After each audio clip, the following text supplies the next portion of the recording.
and Sadhguru. A very warm welcome.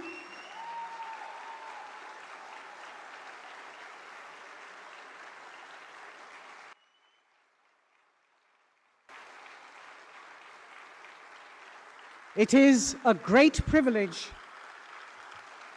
to welcome the Honorable Prime Minister and Sadhguru today to the Save Soil event here in Delhi as part of Sadhguru's lone motorcycle journey across the world for the rallying call of Save Soil. Welcome, Honorable Prime Minister, sir, and Sadhguru. As I mentioned, it is a landmark day in Sadhguru's 100-day, 30,000-kilometer journey for the Conscious Planet Save Soil movement to accelerate citizen support and government action policy to revitalize soil. We have both Sadhguru and the Prime Minister here, and I'd like to request our soil champion, the lone motorcyclist, the one that needs no introduction, Sadhguru, to please share his pearls of wisdom with us.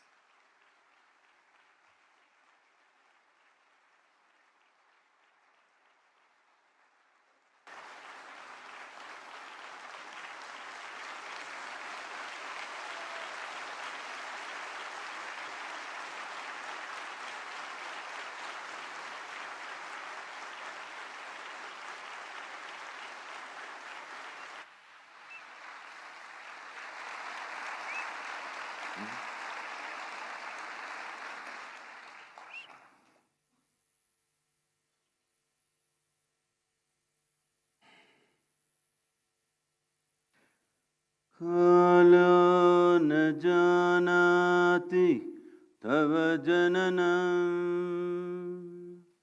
Kalo na janati tava samapanam.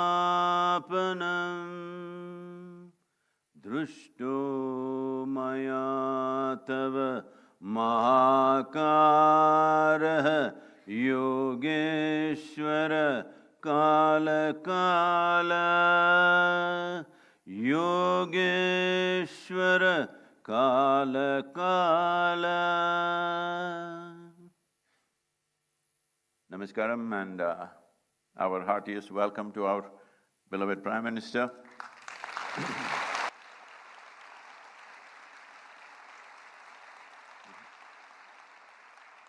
And many other ministers, cabinet ministers and envoys and excellencies. Namaskaram to all of you. And above all, the wonderful volunteers who have supported me every mile.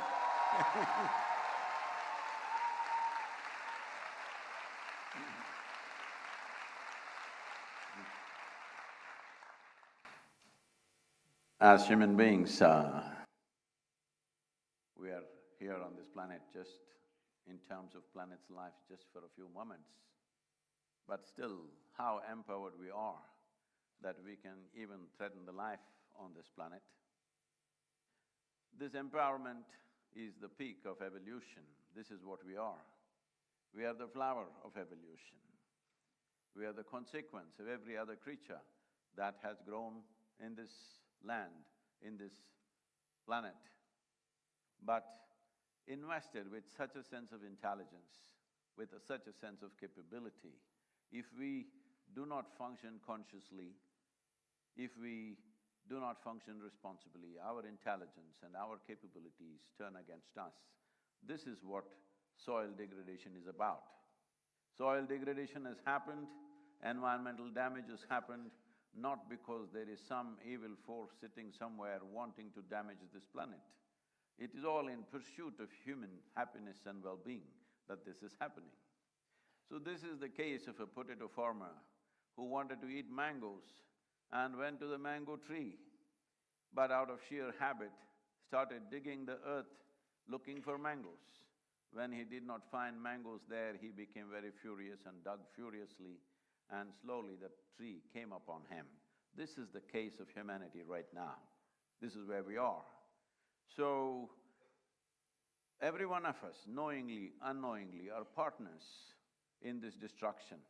The only way around is every one of us have to be partners in the solution. There is simply no other way. It is from this basis that Save Soil movement was launched, and in the last 2.5 years, as I've been talking to various agricultural ministries around the world, what was shocking for me was that most agricultural ministries in the world, 85% of the nation, still address soil as an inert substance that can be fixed by adding a chemical or taking out a chemical. But in this culture, we have always referred to soil as our mother. We cannot have an inert mother, we cannot have a dead mother. We need a living mother which will spawn generation after generation. It is not out of our bodies the future generations come. It is from the soil body that the future generations come and thrive. Unfortunately, we have brought that to a certain threat, but fortunately, we are in that cusp of time that if we act now in a determined way, it does not take any rocket science to fix this, nor does it take enormous amount of financial outlays. It just needs the right direction and a committed and approach, a resolute approach towards the solution. We can walk out of it, especially in our country, where 60% of our population still engaged in agricultural activity. And with a history of over 12,000 years of agricultural history in this country, where organized agriculture has been happening for over 12,000 years. But for 12,000 years, we managed our soils well. Only in the last 45 years this has happened, simply because probably the fear of famines of 1940s, the hangover of the 1940s, debilitating famines, we took emergency steps to mitigate that. Well, it worked in many ways, because India's average life expectancy in 1947 was 28 years. That means almost none of us have a right to exist right now by those standards. But today we have reached towards 74 or 75 years, which is a significant achievement for any nation. We have gotten here, but the steps that we took as a bridge, as an emergency step to cross over these famine-like situations, we should have rolled it back at some point. Unfortunately, we went at the same speed on the emergency scale and we have caused a certain amount of damage. It's very much possible to turn this around. And from my conversations with the Prime Minister, we know this concern is deep-rooted in his heart. It is just that we have to, as citizens of this nation, it is important you stand up and support a possibility, because these are steps which will take 10, 15, 20 years maybe to turn around fully. So when a government has to take long-term steps like this, without the support of the democratic citizens, there is no way no nation can take such steps, because government's terms are usually 5 years in this country. So 5-year term and 20-year policy is a little bit of a difficulty for various reasons. So it is very important people stand up and support this. This is not a protest, this is not an agitation, this is not an expression of anger or resentment. This is an expression of our love and responsibility for the life that we are, and the life that's around us, and the life that should be beyond us. This is very, very important. Right now, what we are threatening is the future generations. Every responsible scientist in the world is pointing out, in about 60 years' time, 90% of the world's soil will be degraded. And that is not a welcome prediction. Definitely this can be turned around with the necessary policies, and it does not need enormous outlays. It needs focus, it needs resolute action, which I'm sure in this day and age, India is very much capable under the able leadership that we have, that we are competent enough to take these steps. So it is not a situation of hopelessness. It is a situation where all of us have to tighten our belt and act and move in the direction of the solution rather than moving towards a problem. Apart from this, in the world, what I have seen is, wherever I traveled in the last 2.5, 3 years' time, meeting many people, environmental ministers, agriculture ministers, and various bureaucrats, everybody knows the problem. Everybody generally knows what is the solution. So what I grasped from this was, everybody knows the problem, everybody knows the solution, but they're just waiting for an idiot to bell the cat. So here I am, I thought. So, because the problem is known to everybody in the world, all UN agencies are very conversant with the problem, most nations are very conversant with the problem, but somehow there was a silence. Fortunately, in the last 75 days, it is India 75, it's my great privilege, in 75 days I'm in New Delhi.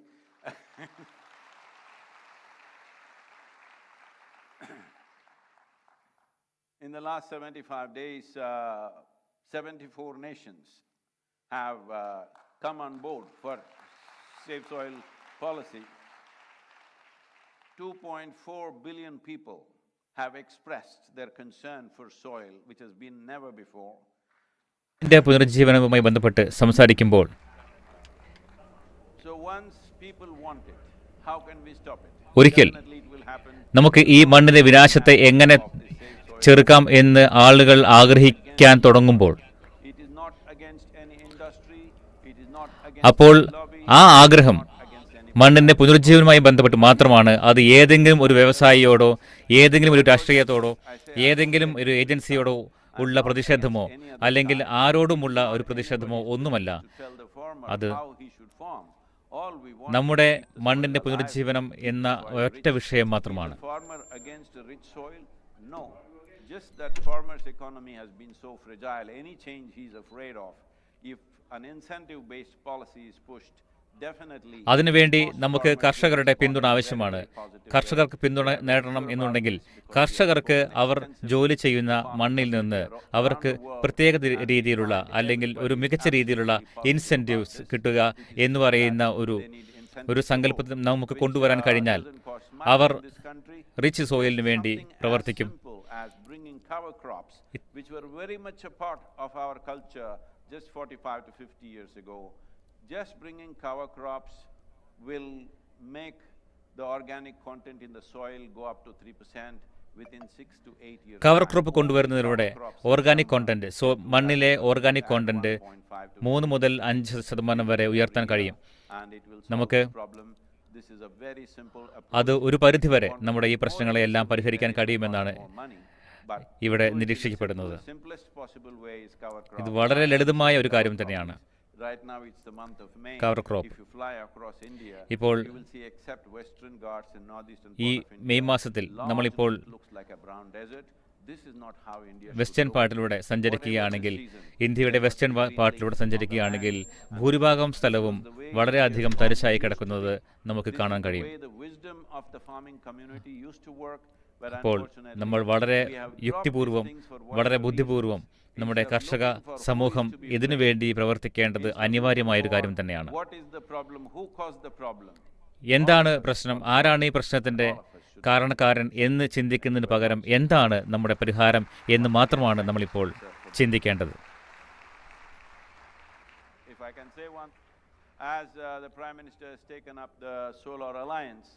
I think there's an immense opportunity. After talking to various leaders around the world, I realize India and പ്രധാനമന്ത്രി ഈ solar അലയൻസുമായി of soil regeneration in India and യോജിക്കുമ്പോൾ ഈ ഒരു soil regeneration മണ്ണിന്റെ പുനരുജ്ജീവനവുമായി ബന്ധപ്പെട്ട് ഇന്ത്യക്ക് ഒരുപാട് കാര്യങ്ങൾ ചെയ്യാൻ കഴിയും എന്ന് ഞാൻ വളരെയധികം വിശ്വസിക്കുന്നു. നമസ്കാരം.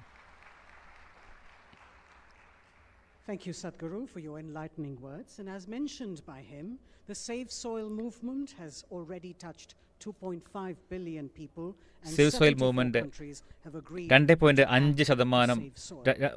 2.5 ബില്യൺ ആളുകളെ ഓൾറെഡി ടച്ച് ചെയ്ത് കഴിഞ്ഞു. അപ്പോൾ ഈ ഒരു മിഷൻ എന്ന് പറയുന്നത് ഒരുപാട് ആളുകളെ, ലോകം മുഴുവനുള്ള ഒരുപാട് ആളുകളെ പരസ്പരം ഒരുമിച്ച് കൊണ്ടുവന്നു. അദ്ദേഹത്തിന്റെ സന്ദേശം എന്നത് വളരെ ലളിതമാണ്. നമ്മുടെ ഭൂമിയിലെ ഈ ജീവന്റെ നിലനിൽപ്പിന് മണ്ണിന്റെ പുനരുജ്ജീവനം വളരെയധികം അത്യന്താപേക്ഷിതമായ ഒരു കാര്യമാണ്. മണ്ണിന്റെ വിനാശം, ജല ദൗർലഭ്യം, ഭക്ഷണ ദൗർലഭ്യം തുടങ്ങിയ പ്രതിസന്ധികൾക്ക് നമ്മുടെ മുമ്പിലുള്ള ആകെ ഒരു പരിഹാരം മണ്ണിനെ പുനരുജ്ജീവിപ്പിക്കുക എന്നുള്ളത് മാത്രമാണ്.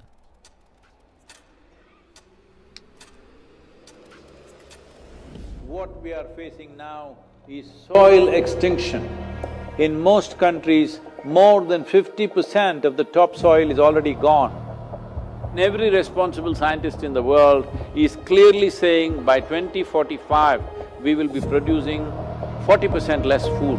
300,000 farmers committed suicide. What else does it take to stir your humanity? UNFAO is saying the food that we are eating belongs to the unborn child. Eating away the food of that life is the worst possible way to live, isn't it? It is agreed by all scientific communities, minimum 3% organic content is essential to keep the organisms fed in the soil. So this is what we must aim at, an incentive-based policy where if you get the land to 3% organic content, you will get a certain amount of incentive.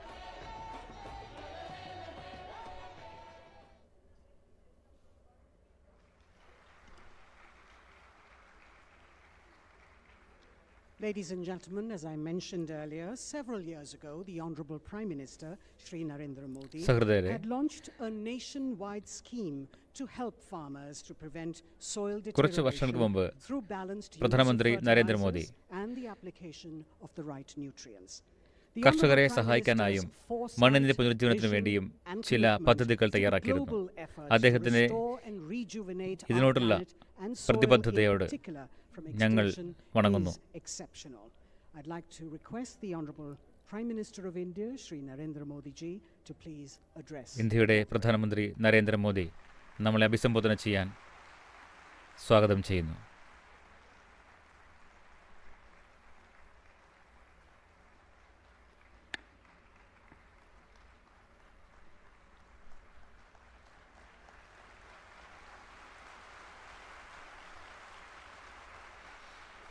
नमस्कार। आप सभी को, पूरे विश्व को विश्व पर्यावरण दिवस की बहुत बहुत शुभकामनाएं।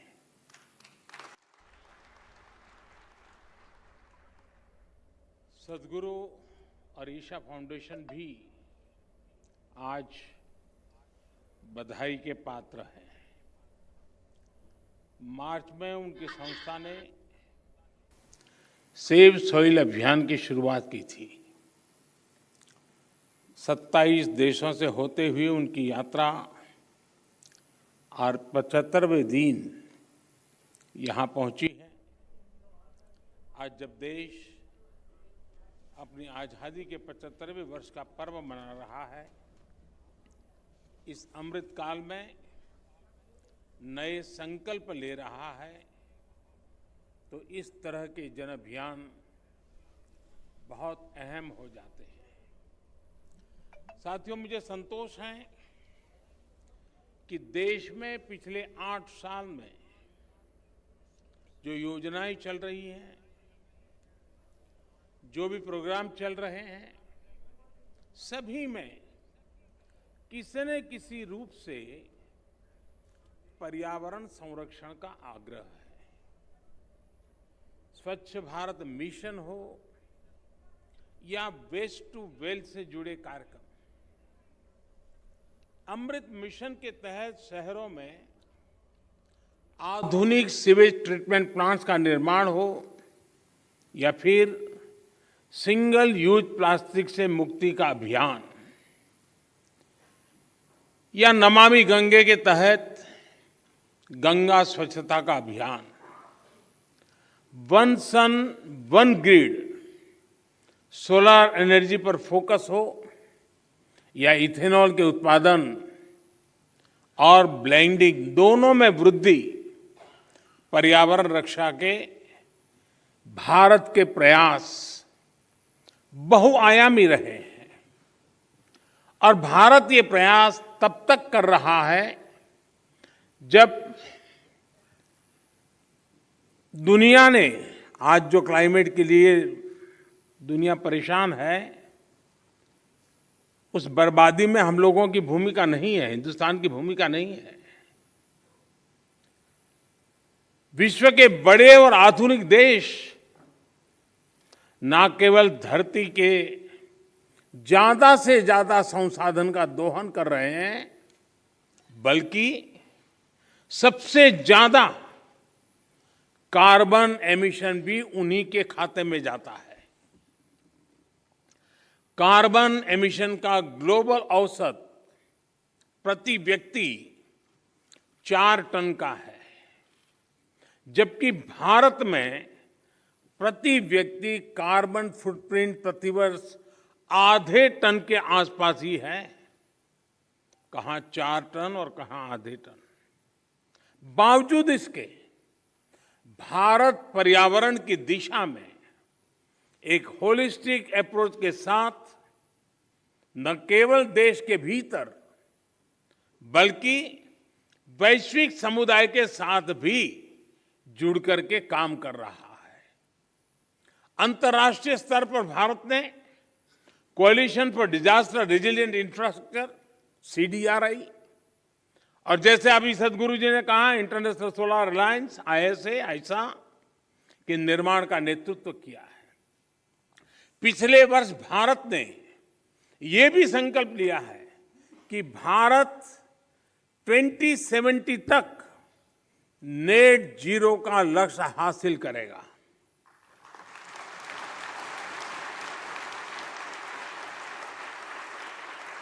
साथियों, मिट्टी या ये भूमि हमारे लिए पंच तत्वों में से एक है। हम माटी को गर्व के साथ अपने माथे से लगाते हैं। इसी में गिरते हुए खेलते हुए हम बड़े होते हैं। माटी के सम्मान में कोई कमी नहीं है। माटी की अहमियत को समझने में कोई कमी नहीं है। कमी इस बात को स्वीकारने में है कि मानव जाति जो कर रही है उससे मिट्टी को कितना नुकसान हो रहा है, उसकी समझ का एक गैप रह गया है। और अभी सदगुरु जी कह रहे थे कि सबको पता है समस्या क्या है। हम लोग जब छोटे थे तो सिलेबस में किताब में एक पाठ्यक्रम के में एक पाठ पढ़ाया जाता था। गुजराती में मैंने पढ़ा है, बाकियों ने अपनी भाषा में पढ़ा हो शायद। कहीं रास्ते पर एक पत्थर पड़ा था, लोग जा रहे थे, कोई गुस्सा कर रहा था, कोई उस पर लात मार देता था। सब कहते थे देखिए किसने पत्थर रखा, कहाँ से पत्थर आया, दे समझते नहीं वगैरह। लेकिन कोई उसको उठा करके साइड में नहीं रखता था। एक सज्जन निकले, उनको लगा कि चलो भाई सदगुरु जैसा कोई आ गया होगा।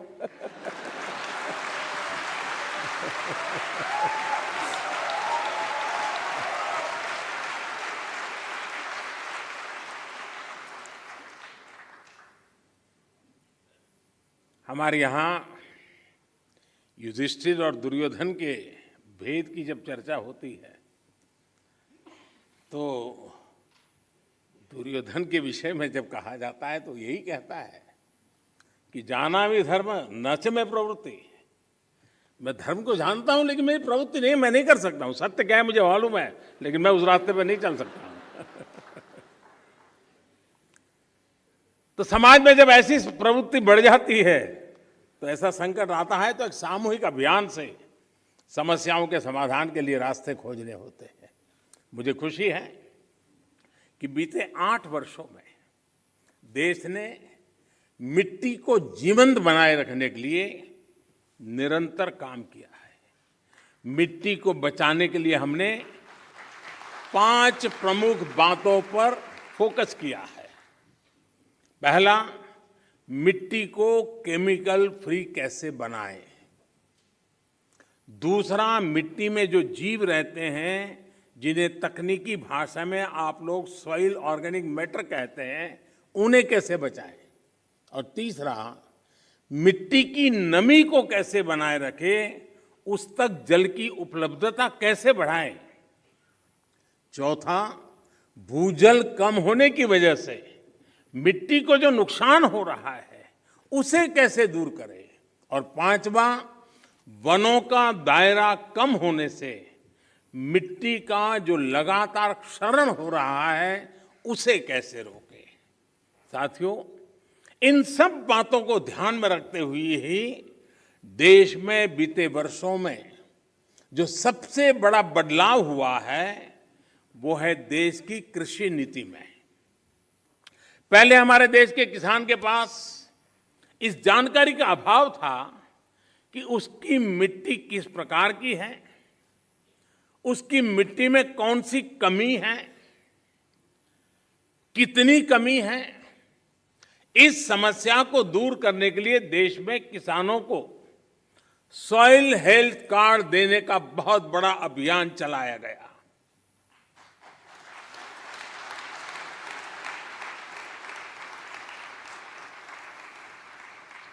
अगर हम किसी को, मनुष्य को हेल्थ कार्ड दें ना, तो भी अखबार में हेडलाइन बन जाएगी कि मोदी सरकार ने कुछ अच्छा काम किया। ये देश ऐसा है जो सॉइल हेल्थ कार्ड दे रहा है, लेकिन मीडिया की नजर अभी कम है।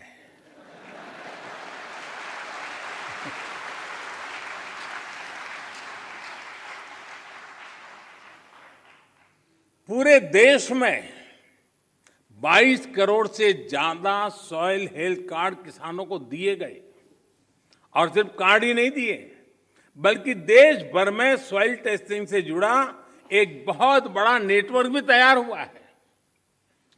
आज देश के करोड़ों किसान सॉइल हेल्थ कार्ड से मिली जानकारी के आधार पर फर्टिलाइजर्स और माइक्रो न्यूट्रिएंट्स का उपयोग कर रहे हैं। इससे किसानों को लागत में 8 से 10% की बचत हुई है और उपज में 5 से 6% की बढ़ोतरी देखी गई है।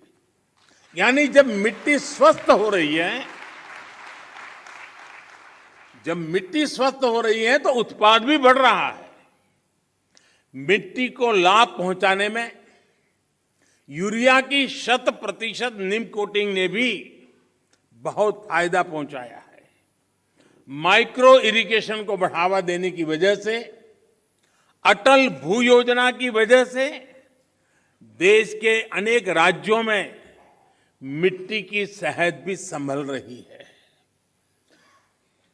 कभी कभी कुछ चीजें, अब मान लीजिए कोई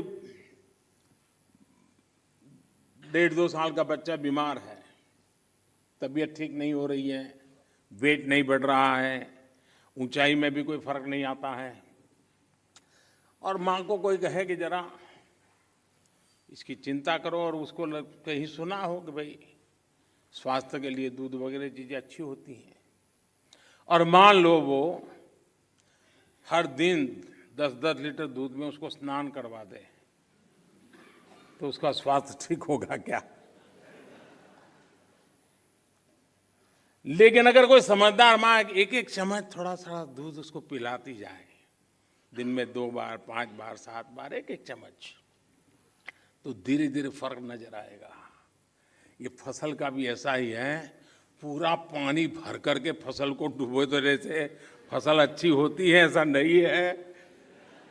बूंद बूंद पानी पिलाया जाए तो फसल ज्यादा अच्छी होती है।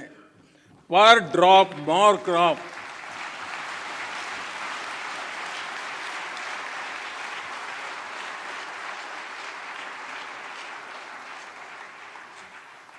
अनपढ़ मां भी अपने बच्चे को 10 लीटर दूध से नहलाती नहीं है, लेकिन पढ़े लिखे हम लोग पूरा खेत पानी से भर देते हैं।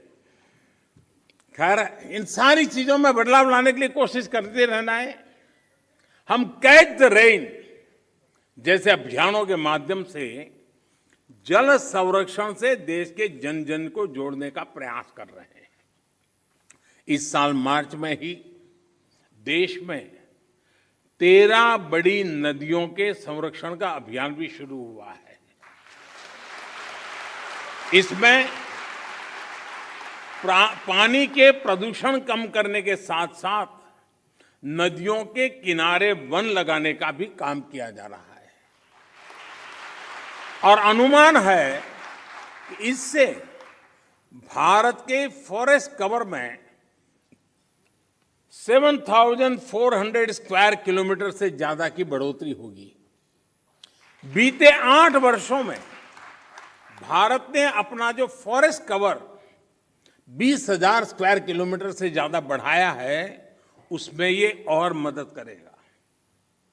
साथियों, भारत आज बायोडायवर्सिटी और वाइल्ड लाइफ से जुड़ी जिन नीतियों पर चल रहा है, उसने वन्य जीवों की संख्या में भी रिकॉर्ड वृद्धि की है।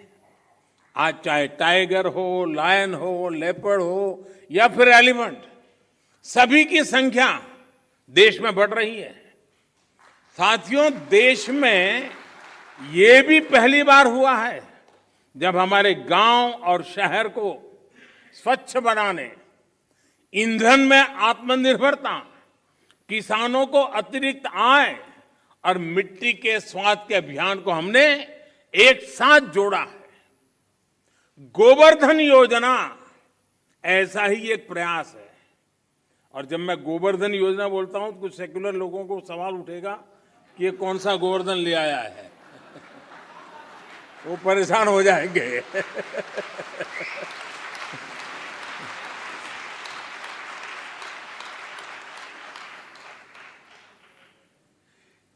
इस गोवर्धन योजना के तहत बायोगैस प्लांट्स गोबर और खेती से निकलने वाले अन्य कचरे को ऊर्जा में बदला जा रहा है। कभी आपको काशी विश्वनाथ के दर्शन के लिए जाएं तो वहां एक गोवर्धन का भी प्लांट कुछ किलोमीटर दूरी पर लगा है, जरूर देख के आइए। इससे जो जैविक खाद बनती है वो खेतों में काम आ रही है। मिट्टी पर अतिरिक्त दबाव बनाए बिना हम पर्याप्त उत्पादन कर सके, इसके लिए बीते 7-8 सालों में 1600 से ज्यादा नई वैरायटी के बीज भी किसानों को उपलब्ध कराए गए हैं।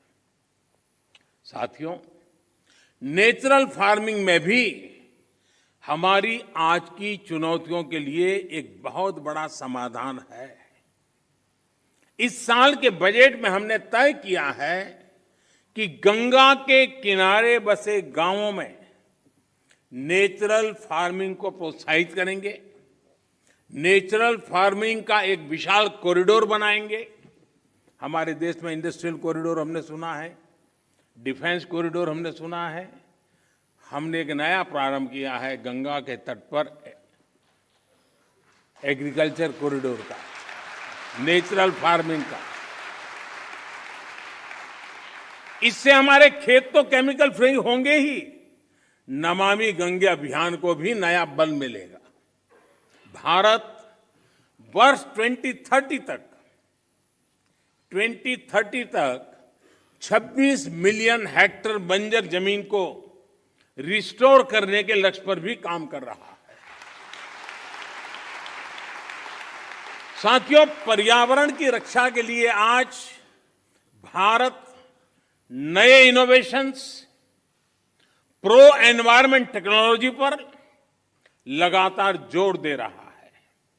आप सभी ये जानते हैं कि प्रदूषण कम करने के लिए हम BS5 नॉर्म पर नहीं आए, बल्कि BS4 से सीधे BS6 पर हम जंप लगा दिया।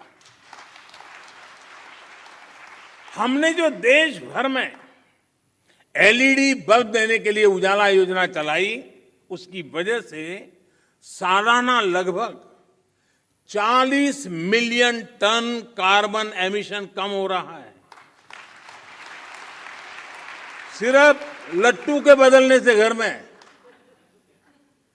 अगर सब लोग जुड़ जाएं, सबका प्रयास कितना बड़ा परिणाम लाता है। भारत फॉसिल फ्यूल पर अपनी निर्भरता को कम से कम करने का प्रयास कर रहा है। हमारी ऊर्जा जरूरतें रिन्यूएबल सोर्सेज से पूरी हो, इसके लिए हम तेजी से बड़े लक्ष्यों पर काम कर रहे हैं। हमने अपनी इंस्टॉल पावर जनरेशन कैपेसिटी का 40% non fossil fuel based sources से हासिल करने का लक्ष्य तय किया था। ये लक्ष्य भारत ने तय समय से 9 साल पहले ही हासिल कर लिया है।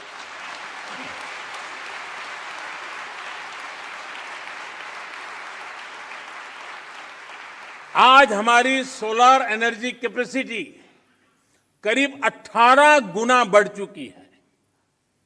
हाइड्रोजन मिशन हो या फिर सर्कुलर इकोनॉमी पॉलिसी का विषय हो, ये पर्यावरण रक्षा की हमारी प्रतिबद्धता का प्रमाण है।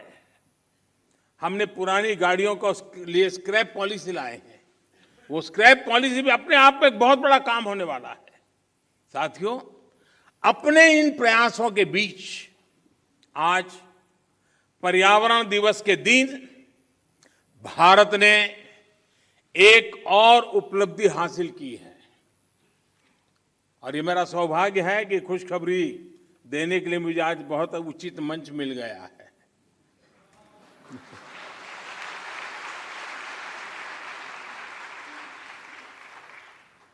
भारत की परंपरा रही है कि जो यात्रा करके आता है उसको छूते हैं तो आधा पुण्य आपको मिल जाता है।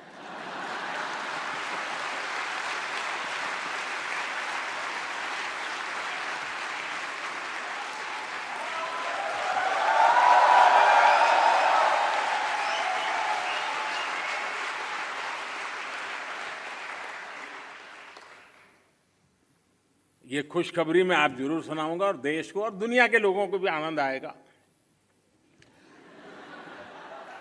हाँ, कुछ लोग आनंद ही ले सकते हैं।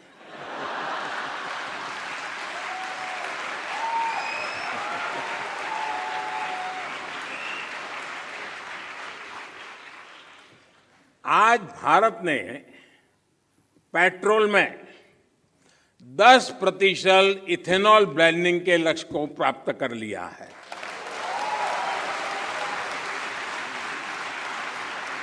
आपको ये जानकर भी गर्व की अनुभूति होगी कि भारत इस लक्ष्य पर तय समय से 5 महीने पहले पहुंच गया है।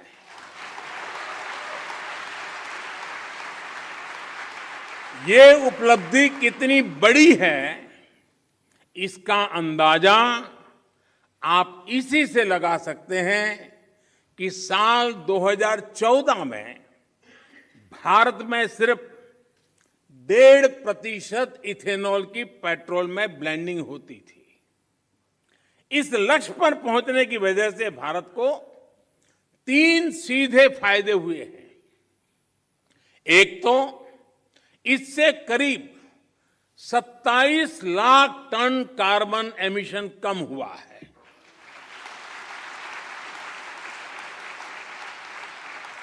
दूसरा, भारत को 41,000 करोड़ रुपए से ज्यादा की विदेशी मुद्रा की बचत हुई है। और तीसरा महत्वपूर्ण फायदा, ये देश के किसानों को इथेनॉल ब्लेंडिंग बढ़ने की वजह से 8 वर्षों में 40,000 करोड़ रुपए से भी ज्यादा आय हुई है।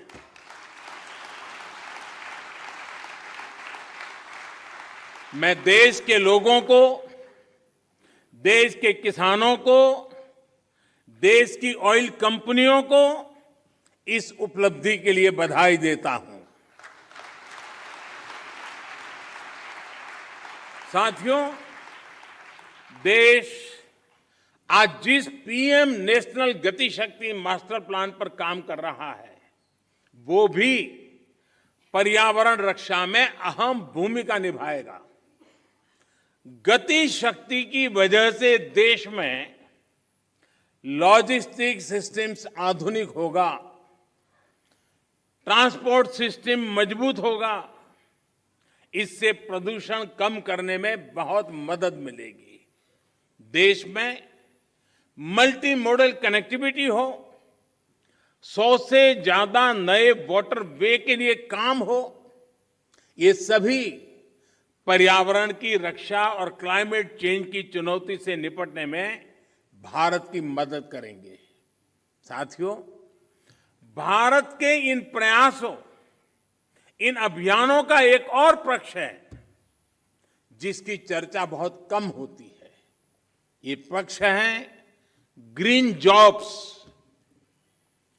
भारत जिस प्रकार पर्यावरण हित में फैसले ले रहा है, उन्हें तेजी से लागू कर रहा है, वो बड़ी संख्या में ग्रीन जॉब के अवसर भी बना रहे हैं।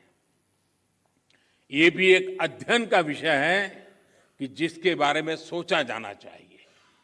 साथियों, पर्यावरण की रक्षा के लिए, धरती की रक्षा के लिए, मिट्टी की रक्षा के लिए जन चेतना जितनी ज्यादा बढ़ेगी, उतना ही बेहतर परिणाम मिलेगा। मेरा देश और देश की सभी सरकारों से, सभी स्थानीय निकायों से, सभी स्वयंसेवी संस्थाओं से आग्रह है कि अपने प्रयासों में स्कूल कॉलेजेस को जोड़िए, एनएसएस एनसीसी को जोड़िए। आजादी के अमृत महोत्सव में जल संरक्षण से जुड़ा एक आग्रह और भी करना चाहता हूं। अगले साल 15 अगस्त तक देश के हर जिले में कम से कम एक जिले में, हर जिले में कम से कम 75 अमृत सरोवर के निर्माण का काम आज देश में चल रहा है। 50,000 से ज्यादा अमृत सरोवर आने वाली पीढ़ियों के लिए वाटर सिक्योरिटी सुनिश्चित करने में मदद करेंगे। ये अमृत सरोवर अपने आसपास मिट्टी में नमी को बढ़ाएंगे, वाटर टेबल को नीचे जाने से रोकेंगे और इनसे बायोडायवर्सिटी भी इंप्रूव होगी। इस विराट संकल्प में आप सभी की भागीदारी कैसे बढ़ेगी, इस पर जरूर विचार हम सब एक नागरिक के नाते करें। साथियों, पर्यावरण की सुरक्षा और तेज विकास सभी के प्रयासों से संपूर्णता की अप्रोच से ही संभव है। इसमें हमारी लाइफस्टाइल की क्या भूमिका है, हमें कैसे उसे बदलना है, इसे लेकर मैं आज शाम को एक कार्यक्रम में बात करने वाला हूं, विस्तार से कहने वाला हूं, क्योंकि वो अंतर्राष्ट्रीय मंच पर मेरा कार्यक्रम है। Lifestyle for the environment, mission life. इस शताब्दी की तस्वीर, इस शताब्दी में धरती का भाग्य बदलने वाला एक मिशन का आरंभ। ये P3 यानी प्रो प्लेनेट पीपल मूवमेंट होगा। आज शाम को लाइफस्टाइल फॉर द एनवायरमेंट के ग्लोबल कॉल फॉर एक्शन का लॉन्च हो रहा है। मेरा आग्रह है कि पर्यावरण की रक्षा के लिए सचेत हर व्यक्ति को इससे जरूर जुड़ना चाहिए, वरना हम एसी भी चलाएंगे और रजाई भी ओढ़ेंगे और फिर पर्यावरण के सेमिनार में बढ़िया भाषण भी देंगे। साथियों, आप सभी मानवता की बहुत बड़ी सेवा कर रहे हैं। आपको सिद्धि मिले। सद्गुरु जी ने जो लंबी ये यानी मेहनत वाली यात्रा है, बाइक पे, वैसे उनका बचपन से शौक रहा है ये, लेकिन फिर भी काम बड़ा कठिन होता है, क्योंकि मैं कभी यात्राओं को ऑर्गेनाइज करता रहता था और मैं कहता था मेरी पार्टी में कि एक यात्रा को चलाना मतलब 5-10 साल उम्र कम कर देना, इतनी मेहनत पड़ती है। सद्गुरु जी ने यात्रा की, अपने आप में बहुत बड़ा काम किया है और मुझे पक्का विश्वास है कि दुनिया को मिट्टी के प्रति स्नेह तो पैदा हुआ ही होगा, लेकिन भारत की मिट्टी की ताकत का भी परिचय मिला होगा।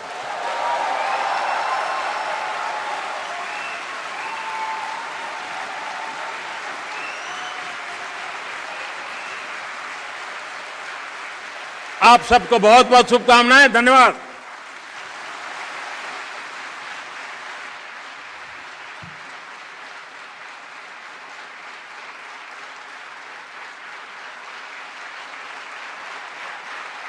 Thank you, Prime Minister, sir.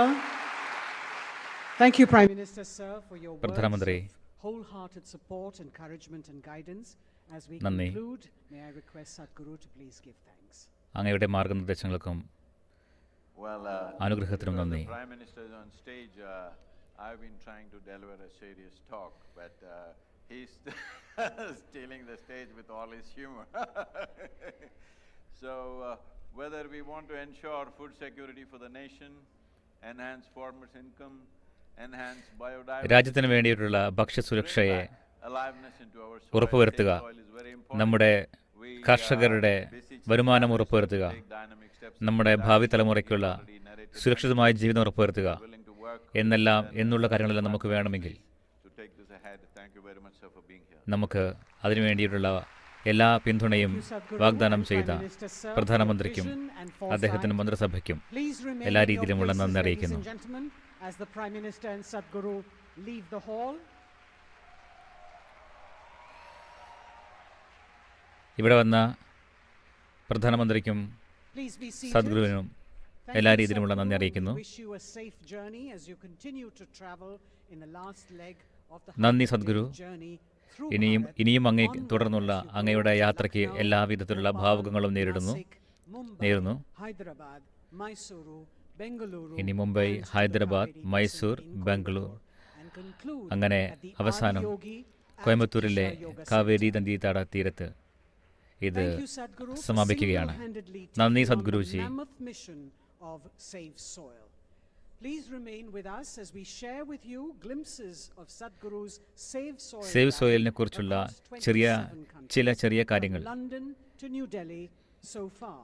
We ഞങ്ങൾ would like to നിങ്ങൾക്ക് വേണ്ടി also പങ്കുവെക്കുകയാണ്. invite you to join us for this evening's public event being held at the Indira Gandhi Indoor Stadium Indira Gandhi from 6 indoor PM to സ്റ്റേഡിയത്തിൽ 8 PM. നടക്കുന്ന Entry, public as you ഇവന്റിലേക്ക് know, is എല്ലാവരെയും restricted ഞങ്ങൾ to ക്ഷണിക്കുകയും those who ചെയ്യുന്നു. have registered on the website for the event, and we do have a few seats left still in case you want to join us.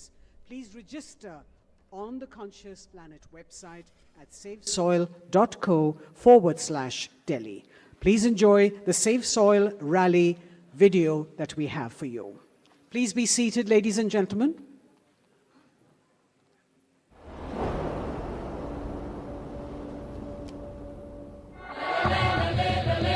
It's a great pleasure for me. These beautiful Caribbean nations are going for this first. Caribbean Nations ഈ ഒരു memorandum ഒപ്പുവെക്കാൻ പോകുന്നു എന്നുള്ളത് വളരെയധികം സന്തോഷം നൽകുന്ന ഒന്നാണ്. Also bring some technical assistance to the Caribbean region.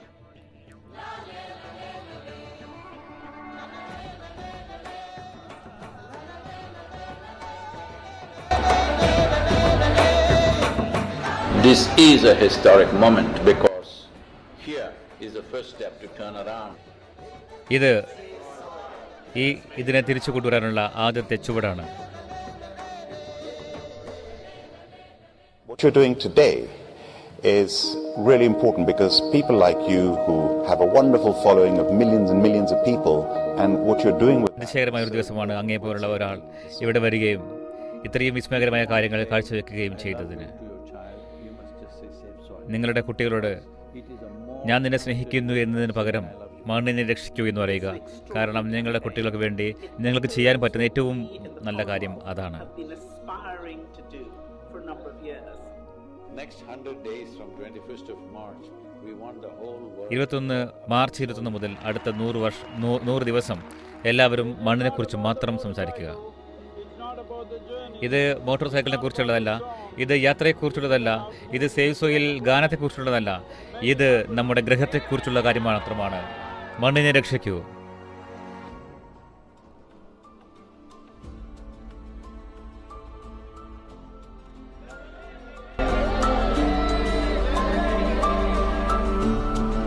nobody spoke about soil like Sadhguru does. I think if we all contribute, then we have a really strong voice.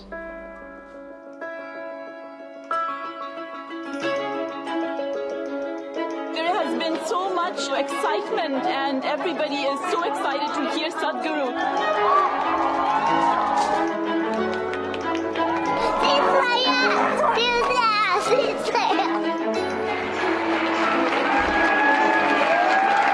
This is our time on the planet. What we do here is our business. Let's do the right things. I honestly didn't feel a part of കാര്യങ്ങൾ ചെയ്യാം. നമുക്ക് നമ്മുടെ ഗ്രഹത്തിന് വേണ്ടി അനുയോജ്യമായ കാര്യം ചെയ്യാം. what kind of a following he has and how impactful it is. I really feel like I just joined a global movement. Graffiti artists supporting this Save Soil movement, wanting to inspire the youth, and youth being the major population in most parts of the world today. All graffiti artists. ലോകത്തിന്റെ ഭൂരിഭാഗം പ്രദേശത്തും യുവാക്കളാണ് ഏറ്റവും ബഹുഭൂരിപക്ഷവും യുവാക്കളാണ് എന്നുള്ളതിനാൽ നമുക്ക് യുവാക്കളെയാണ് പ്രചോദിപ്പിക്കാൻ ഏറ്റവും അത്യാവശ്യമായി തീർന്നിരിക്കുന്ന സാഹചര്യം. One of the most beautiful cities of Europe. It really resonated with me, the message that we have to save our soil. It's our common issue together. It's not for one nation, for one person, but we as people have to unite and to solve this.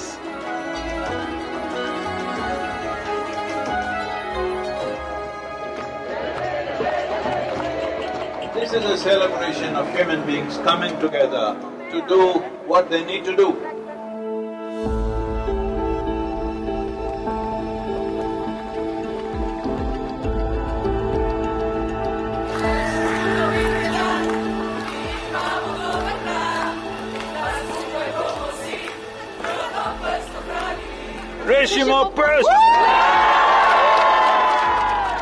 All of us have been part of this destruction. The only way is all of us become part of the solution also. Riding on to Italy. Italy is raining heavily.